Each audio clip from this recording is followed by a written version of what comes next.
I am the Tofu Golem. Please enjoy the video. You start by making a quick backup and opening the workbook so nothing is overwritten. Once done, enable editing and enable content only if sources are trusted.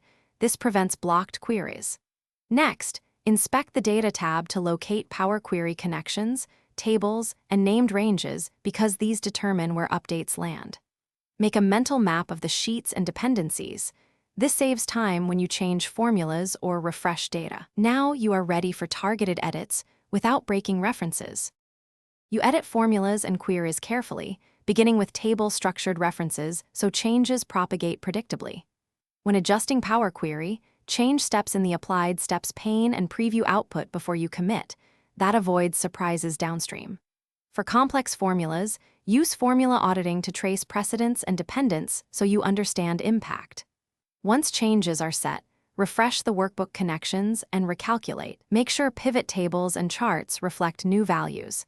If multiple sheets link together, update one, then verify linked sheets sequentially. You finish by saving a new version and turning on auto-save when using OneDrive or SharePoint to keep history. Before sharing, set sheet or workbook protection to prevent accidental edits, and add a short changelog in a cover sheet so collaborators see what changed.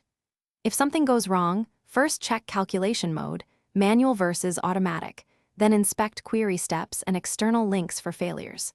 If values still differ, revert to your backup to compare and isolate the broken change, then correct and reapply. Thanks for watching. Consider subscribing if we helped you today.